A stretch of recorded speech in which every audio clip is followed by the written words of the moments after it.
इस वक्त तकरीबन निस्फ दुनिया और ग्लोबल साउथ चलते हो तो चीन को चलिए किनारे पर अमल पैरा है, जहां तियानजिन शहर में आवेज़ा हैं बड़े बड़े बैनर्स रशियन, इंग्लिश और चाइनीज़ लैंग्वेज में, और वहाँ 20 से ज़ायद सरबराहान ममलिकत को खुशामदीद कहा जा रहा है, जिनमें नुमाया किम जोंग उन हैं, शुमाली कोरिया से आ रहे हैं, रशियन प्रेसिडेंट हैं जिनको अलास्का समिट ने अच्छी खासी अहमियत दे के दोबारा से रेलेवेंट कर दिया आलमी सतह पर, और इसके अलावा वज़ीर-ए-आज़म पाकिस्तान शहबाज शरीफ तो वहाँ पहुँच चुके हैं, उनका इस्तकबाल शानदार तरीके से किया गया। यही नहीं, नरेंद्र मोदी जी भी वहाँ काफ़ी अरसे के बाद कदम रखे हुए हैं और काफ़ी तवक्कुआत हैं इस सूरत हाल में इंडिया को चाइना से।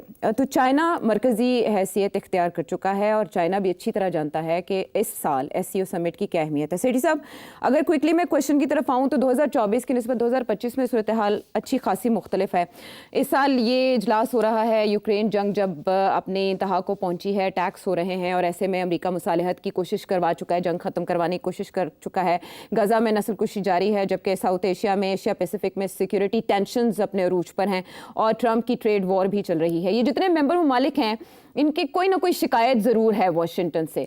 तो ऐसे में आप क्या समझते हैं, ये 3 रोज़ा ना सिर्फ समिट बल्कि उसके बाद विक्ट्री डे भी, जिसमें हथियारों से ज़्यादा सबकी तवज्जो शुमाली कोरिया के रहनुमा पर होगी, रशियन प्रेसिडेंट पर होगी, तो क्या टेक अवेज होंगे अब की बार? आयशा, ये बड़ा इंटरेस्टिंग डेवलपमेंट है। इसकी 2-3 वजूहत हैं। पहली बात तो ये है कि पिछले साल लो की था। उसकी वजह यह है कि ना ये रशिया वाला इशू था, यूक्रेन का इतना सीरियस कि सीज फायर और सेटलमेंट, और डोनाल्ड ट्रंप की आमदोरफ्त, और दूसरा ये कि इंडिया पिछले साल SCO नहीं गया था जी। और इस साल सबसे आगे है वो वहाँ पहुँचने में। और तो और इस साल बहुत बड़ा इसको एक इवेंट बनाया जा रहा है जी। जिसकी वजह से जो तबसरे हो रहे हैं वो यही हो रहे हैं कि एक नया ग्लोबल ऑर्डर बनने जा रहा है और ये उसकी इब्तिदा है। और क्योंकि इंडिया ने भी ज्वाइन कर लिया है और अब बाकी सारी दुनिया जो है एक्सेप्ट फॉर द वेस्ट वहाँ पहुँच रही है। 20 हेड्स ऑफ स्टेट पहुंचे हुए हैं और सब प्रेसिडेंट्स, 2-3 प्राइम मिनिस्टर्स हैं, mostly presidents, and it's being built as the beginning of a new global world order, a multilateral global world order led by China. अच्छा, इसकी इम्कान तो थे मगर बहुत से इश्यूज थे। एक तो ये जैसे जिक्र किया कि बहुत से ममालिक जो हैं जो कि इसमें शिरकत कर रहे हैं उनके आपस में इश्यूज चल रहे थे, लड़ाई झगड़े, डिफरेंसेस भी थे। दूसरा ये था कि ये कभी क्लियर ही नहीं था कि इसका मकसद क्या है SCO का। जब ये शुरू में ये बना था SCO तो उस वक्त SCO नहीं था, शंघाई 5 था। उसके अंदर रशिया, चाइना और 3 सेंट्रल एशियन स्टेट्स, और वो सिक्योरिटी इश्यूज के ऊपर थे बिकॉज उनके बॉर्डर्स लगते थे तीनों स्टेट्स के, रूस और चाइना के साथ, और सबके अपने बॉर्डर इश्यूज थे। तो शुरू तो ये उस तरीके से हुआ, मगर आहिस्ता आहिस्ता चाइना ने इसको बढ़ाते गए और अब इस लेवल पे ले आए हैं कि ऐसे लगता है कि ये नेटो एक तरफ और दूसरी तरफ SCO। मगर इसमें प्रॉब्लम ये आ रही है कि अभी तक इसका मिशन स्टेटमेंट समझ नहीं आ रहा कि इसका मिशन स्टेटमेंट क्या है। वो और चाइना की लीडरशिप जो है, चाइना चाहता क्या है इसके साथ। तो अब स्पेकुलेशन शुरू हो गई है, लोगों ने तबसरे करने शुरू कर दिए हैं कि ये SCO जितना मजबूत होगा उतना तजारत जो है वो डॉलर से हट के चाइनीज युआन में होगी। अभी एक खबर आई है कि इंडिया ने कह दिया है कि जी हमसे जिसने तजारत करनी है वो रुपए में तजारत करे। मुझे नहीं पता वेदर दिस इज करेक्ट और नॉट, हम डॉलर को नहीं एक्सेप्ट करते एंड सो ऑन। तो इस किस्म की बातें शुरू हो गई हैं। चाइना और रशिया तो कब से डेवलप कर रहे हैं कि कोई ऑल्टरनेटिव फाइनेंशियल सिस्टम की बात की जाए उसको, मगर अभी तक क्लियर नहीं है कि SCO के मिशन स्टेटमेंट क्या है, बिकॉज बहुत बड़ा हो गया अब। और इसके अंदर शंघाई 5 से लेके SCO और अब कंट्रीज लाइक सऊदी अरेबिया वगैरह वो भी ऑब्जर्वर्स और वो भी आना चाहते हैं। एक तरफ से ये मसला है। दूसरी तरफ इसका मसला ये है कि क्या SCO और ब्रिक्स के अंदर क्या फर्क है, क्योंकि ब्रिक्स जो है वो भी है रशिया, चाइना, इंडिया, ये 3 बड़े जो हैं उधर भी हैं, और वहाँ इसके अलावा you have South Africa and Brazil. जी। अच्छा, अब तो ब्रिक्स क्या करेगा और एससीओ क्या करेगा, और कहाँ कहाँ ओवरलैपिंग होगी और कहाँ नहीं होगी। तो आई थिंक ये क्लैरिटी अब आनी है। डोनाल्ड ट्रंप ने ब्रिक्स को अटैक किया, एससीओ को अभी तक नहीं अटैक किया। ब्रिक्स को अटैक किया बिकॉज वो समझता है कि ब्रिक्स प्लेटफॉर्म बनेगा to counter the western platform of dollar and NATO. तो और ब्रिक्स जो है उसके अंदर वो इट्स वहाँ लीडरशिप नहीं है चाइना की। वहाँ चाइना, रशिया, इंडिया सारे मोर और लेस इक्वल पार्टनर्स हैं, इंक्लूडिंग ब्राजील, बहुत बड़ा मुल्क है, बिग जीडीपी। तो एक तो ये चीजें भी सॉर्ट आउट होनी है। सो दूसरी चीज जो है वो ये है कि अमेरिका के लिए ये बहुत बड़ा कू है कि ब्रिक्स को तो वैसे ही वो तकड़े कर रहे हैं और लोग भी जा रहे हैं उसके अंदर, मगर इंडिया का वहां जाना वो स्ट्रेंथन कर रहा है एससीओ को। मगर एक फिर तीसरा मसला भी खड़ा हो गया जी।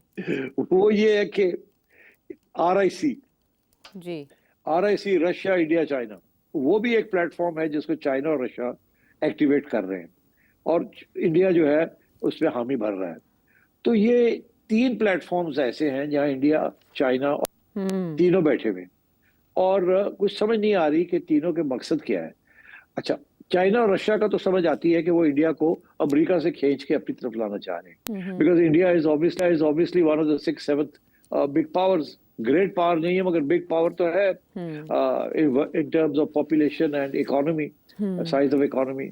और अभी भी आप देखें इंडिया की जो ग्रोथ रेट है वो 7-8% मेरा ख्याल है दुनिया की कोई इकोनॉमी नहीं है जो इस तरीके के साथ इतनी रैपिडली ग्रो कर रही है। और अगर ऐसी ग्रो करती रही तो वो रशिया से आगे चली जाएगी और इट विल बी चाइना के बाद it will be India, Brazil से भी आगे निकल जाएगी। तो आई थिंक इंडियंस को इस बात का एहसास है, so they are trying to project an independent stance. मगर प्रॉब्लम ये है कि मल्टीपोलर वर्ल्ड के अंदर एक तरफ अमेरिका, दूसरी तरफ यूरोपियंस जो है वो भी इकट्ठे हो रहे हैं। तो अपने जो इंटरनल डिफरेंसेस हैं उनको कहते हैं खत्म करें और यूरोप जो है इसको यूरोप बना दिया जाए। यूरोपियन यूनियन नहीं, यूरोप ही बना के एक मुल्क, यूनाइटेड स्टेट्स ऑफ यूरोप की बात होनी शुरू हो गई है वहाँ। उन्हें एहसास ही कमतरी हो गया कि यार हम तो अब बिल्कुल ही फारग हो गए हैं, हमें तो डोनाल्ड ट्रंप भी घास नहीं डालता और हम खुद अपनी डिफेंस भी नहीं कर सकते। तो let's get together and do something and become a power again. और उधर जो है China, Russia, they are growing up. और तो आई थिंक इस किस्म की वलवला है, एक किस्म की टर्मोइल है इंटरनेशनल ग्लोबल सिस्टम के अंदर, जिसके अंदर अब बड़ा वाज़ेह हो गया है कि there is going to be a challenge to America and the waste.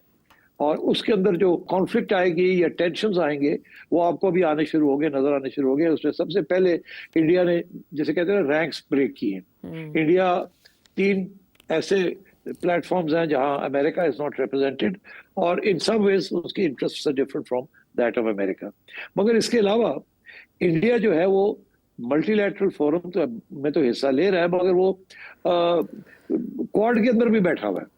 Quad is मतलब है क्वाड अमेरिका ने बनाया, अमेरिका, ऑस्ट्रेलिया, इंडिया, जापान, वो चाइना के खिलाफ है। उसकी बेसिक एम, मोटिवेशन है चाइना को कंट्रोल करना, उसको रोकना, और in the South China Sea etcetera. अच्छा, इंडिया जो है वहाँ पार्टिसिपेशन इंडिया की जो है वो मतलब है ल्यूक वार्म रही है, मतलब है ना गर्म रही है ना ठंडी रही है भी और नहीं भी है। जैसे एससीओ के अंदर है भी और नहीं भी है। अब इंडिया को फैसले करने पड़ रहे हैं कि वो कहाँ खड़ा होगा। इंडिया की कोशिश है कि वो इंडिपेंडेंट रहे, ऑटोनोमस रहे, अमेरिका का मोहताज ना बने, किसी का मोहताज ना बने। और वो जो फलसफा है किसी का ना मोहताज बनना, वो तो चाइना, रशिया वगैरह इन सब इस ग्रुप का है फैसला कि हम किसी के मोहताज नहीं है और हम one for all and all for one, हर एक की सिक्योरिटी जो है वो हम सबकी मिलके सिक्योरिटी है। ये सम जीरो गेम नहीं होनी चाहिए कि आपकी सिक्योरिटी एट माय एक्सपेंस।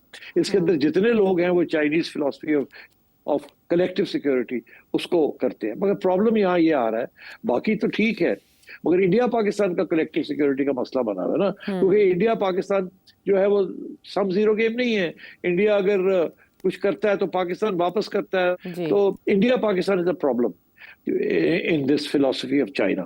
तो अगर इंडिया इस बात को मान जाए जो चाइना की फिलॉसफी ऑफ कलेक्टिव सिक्योरिटी, तो फिर मैं समझता हूँ ये बहुत पावरफुल ब्लॉक बन सकता है।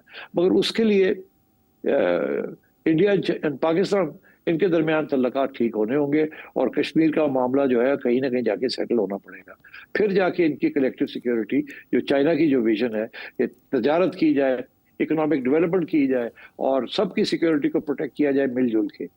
मगर अभी तो चाइना और इंडिया के मसले हैं, वो तो अभी हल नहीं हुए। अभी फौरी तौर पे फैसला ये हुआ कि उनको पीछे कर दिया जाए, बात आगे बढ़ाएं तजारत की और डिप्लोमेटिक कॉन्टेक्ट्स की, और बाकी जो मसले हैं, बॉर्डर इश्यूज है, वो बाद में देखे जाएंगे। आपको याद होगा जनरल मुशर्रफ ने जब इंडिया के साथ बात की थी कश्मीर की, तो इसी किस्म का फॉर्मूला था। तो मेरा ख्याल है कि अभी एससीओ इज प्रेमेच्योर कि ये कोई फोर्स बनेगी, मगर ये जरूर है कि इंडिया ने पैगाम जो भेजा है वो अमेरिका को पैगाम भेजा है कि डोनाल्ड ट्रंप को खुसूसन, कि तुम जो धमकियां दे रहे हो हमें, ये हमें एक्सेप्टेबल नहीं है और हम अपने रास्ता इख्तियार करेंगे, तुमने जो टैरिफ लगाने लगा के देख लो। तो मेरा ख्याल है ये सारा कुछ जो हो रहा है, ये बेसिक जो है ना, इसका रिएक्शन जो है वो अब सारा यूरोप और ट्रंप के ऊपर आएगा कि वो अब क्या करेंगे, how will they deal with this issue, because India तो बागी हो गया है। उनका कैंप छोड़ गया, दूसरे कैंप में नहीं गया मगर उनका कैंप छोड़ गया। क्या ये वापस इंडिया और अमेरिका के तल्लुकात ठीक हो जाएंगे या नहीं होंगे, या डोनाल्ड ट्रंप सॉरी करके पीछे हट जाएगा और फिर इंडिया के साथ बात चल पड़ेगी। सबसे मुश्किल इस वक्त जो डिप्लोमेटिक गेम है उस पर अब इंडिया ने, हमने देखना है कि इंडिया क्या करेगा इस डिप्लोमेटिक गेम में। तो अभी इट्स प्रीमेच्योर टू से कि ये कोई बहुत बड़ा इवेंट है, मगर purely from a visual point of view, optics से ऐसे लगता है वाह ये कोई बड़ी जबरदस्त चीज बनने जा रही है, मगर इट्स टू प्रेमेच्योर, अभी ऐसी कोई चीज नहीं है, अभी तो ये सिग्नलिंग हो रही है सिर्फ।